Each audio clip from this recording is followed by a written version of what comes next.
Welcome to Chemistry B1B, and I'm your host, Mike Daniel. In this video, I'm talking about colligative properties of solutions, and more specifically, boiling point elevation and freezing point depression. Now, this graph shows a single component phase diagram, and as we discussed for using Raoult's law, the solution has a lower vapor pressure than the pure solvent at any temperature.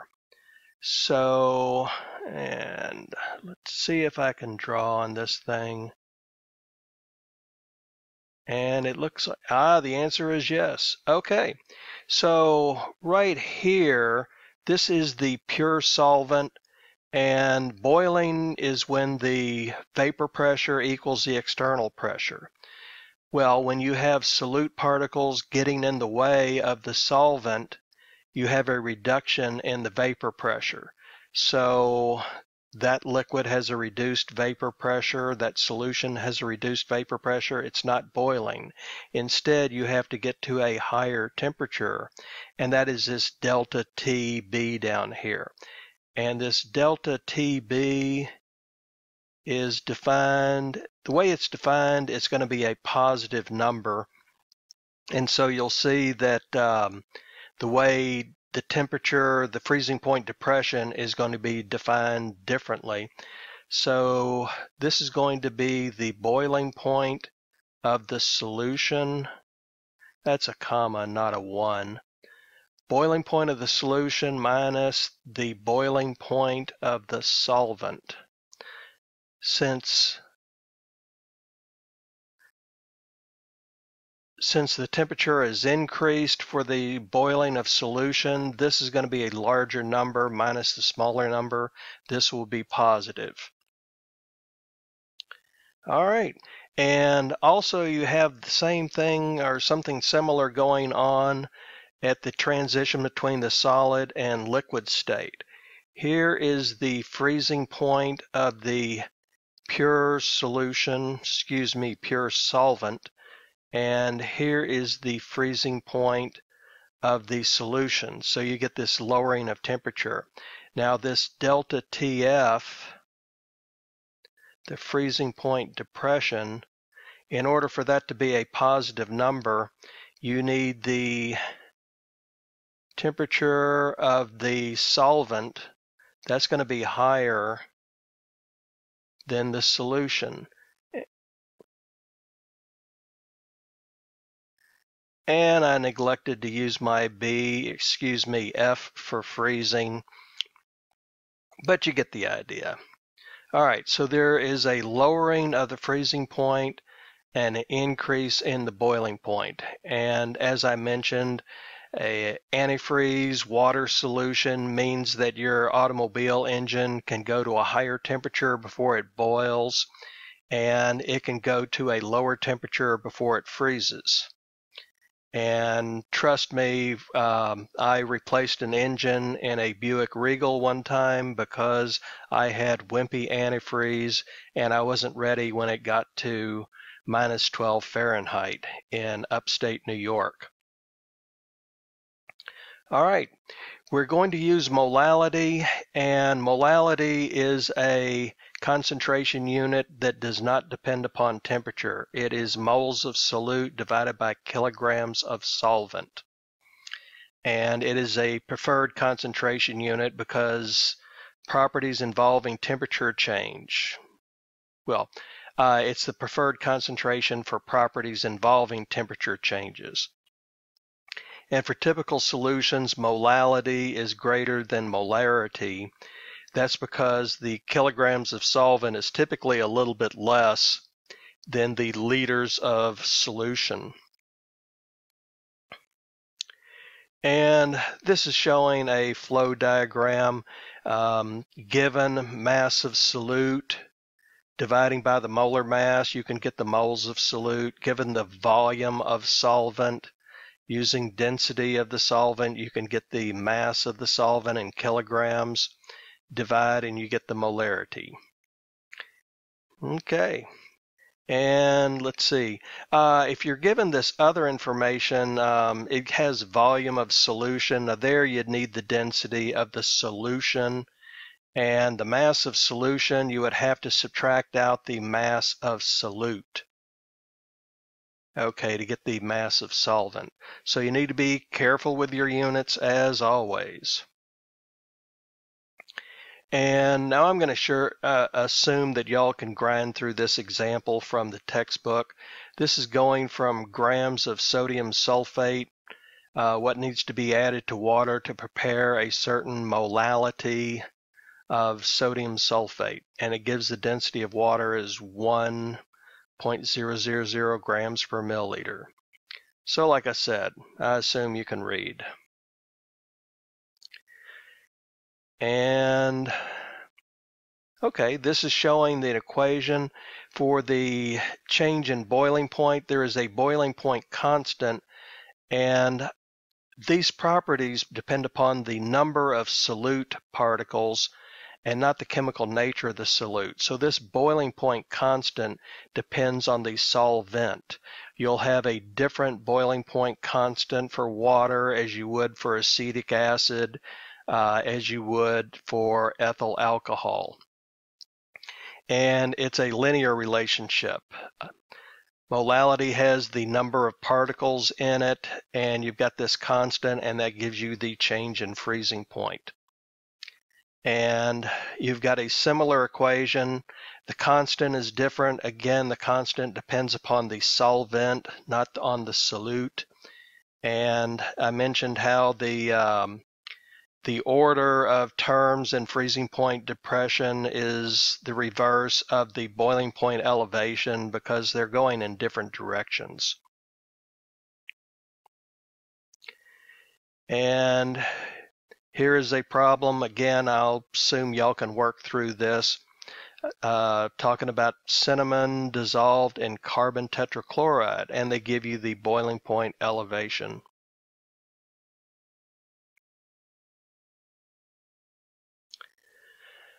Okay, now this change in boiling point, change in freezing point depends upon the number of particles.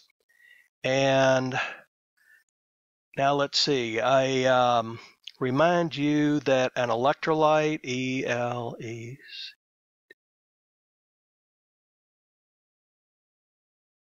electrolyte is a substance that when it dissolves, it separates into particles. It separates into ions. And a strong electrolyte is 100% strong. Strong electrolyte is 100% dissociated. So something like sodium chloride or a strong acid such as hydrochloric acid, when they dissolve in water, they are 100% ionized. And a weak electrolyte is much less than 100% ionized. We'll be talking about weak acids and bases, and we'll be calculating some of those percents of ionization. And a non-electrolyte would be something like sugar dissolved in water or ethyl alcohol dissolved in water. It essentially is 0% ionized or dissociated. Okay, and these colligative properties depend upon the number of dissolved particles. So an electrolyte is going to produce more particles. For a mole of sodium chloride, now we'll see that the mole of sodium chloride doesn't completely dissolve, but if it did completely dissolve, 1 mole of sodium chloride would produce 2 moles of particles.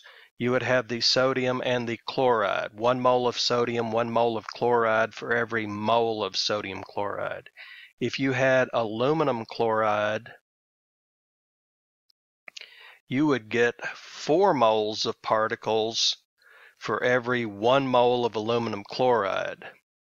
For an ethyl alcohol, a non-electrolyte, For every 1 mole of ethyl alcohol that dissolves, you get 1 mole of ethyl alcohol in solution.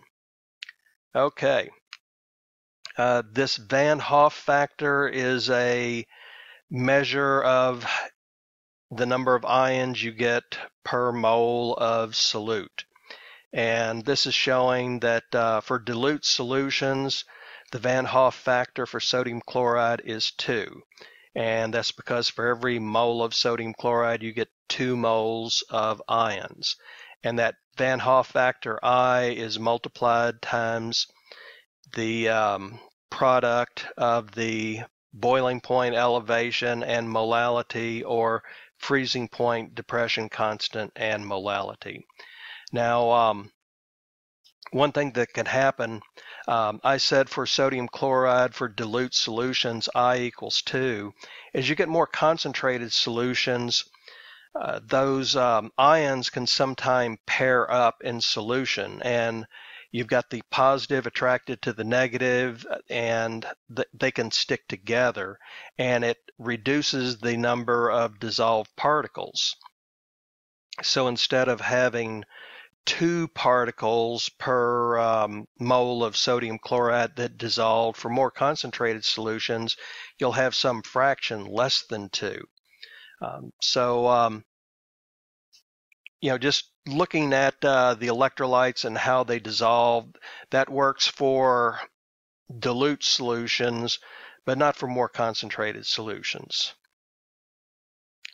And this is showing Van Hoff factors for different solutions. You notice for the greater electrical charge, the Van Hoff factor is reduced more.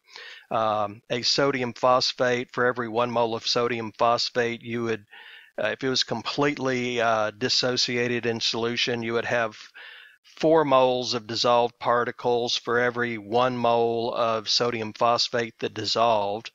And a reminder that these polyatomic ions don't dissociate. They stick together. That's why you bothered learning them. So instead of getting 4 moles of particle for every 1 mole of sodium phosphate that dissolves, you get 3.1. Potassium sulfate, you get less ion pairing. Sodium chloride, you get even less. And this is showing ethanol, a non-electrolyte, where the Van Hoff factor is both a theoretically and experimentally 1. Okay, and let's see. Calcium chloride, widely used to melt frozen precipitation on sidewalks after a winter storm. Could it melt ice at -20? And in this problem, let's see, they give you, assume that the solubility of calcium chloride at this temperature at -20 is 70 grams per 100 grams of water. So you're going to be able to figure out the molality of that. 70 grams of calcium chloride, you can get moles out of that. 100 grams of water, you can get kilograms of water. And the Van Hoff factor for a saturated solution is 2.5. So right there, that's telling you that you don't get 100% ionization, because if you did, the Van Hoff factor would be 3. And again, I'm assuming that you can read this. And the answer to the question is yes, calcium chloride can melt snow at -20 degrees Celsius. That's a neat trick. Okay. And now we've gotten to osmosis, and let me stop for a moment. This example problem shows calculating a molar mass from freezing point depression. And here we have 5.65 grams of an unknown non-electrolyte solute and 110 grams of benzene, and it froze at 4.39 Celsius. Pure benzene freezes at 5.45 Celsius. And here is the freezing point depression constant for benzene.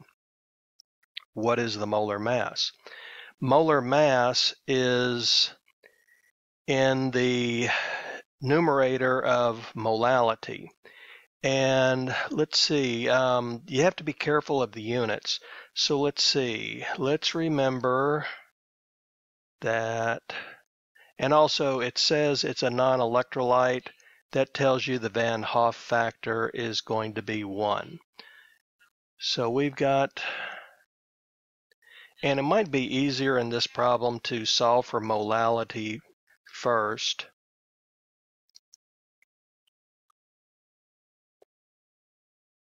So we can do that.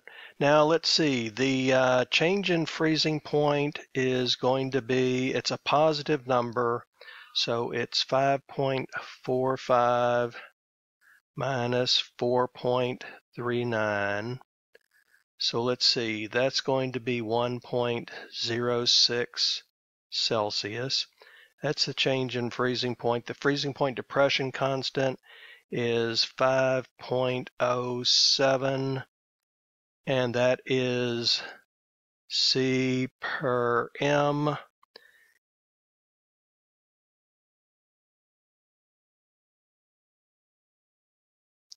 So the C's divide out and you get molality. And so it looks like molality, whipping out my phone here. Whoops. And I've got 1.06 divided by 5.07. And I'm getting 0.20907. Now let's see, when this subtraction was done, we're going to be limited to 2 significant figures by that subtraction. And let's see, that is moles per kilogram. All right, and let's see, molality equals, now you've got grams of solute,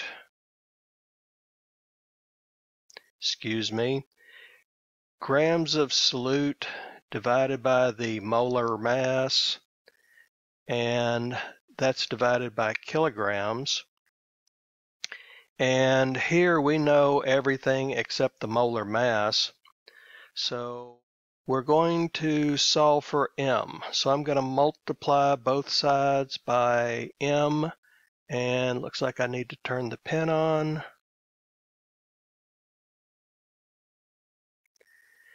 And I have grams of solute, kilograms of solvent, and when I multiply both sides by M, I'm going to multiply both sides by the reciprocal of this.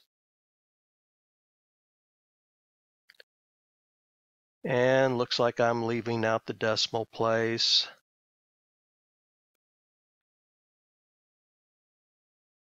So the kilograms divides out, and you end up with grams per mole, which is what we should have.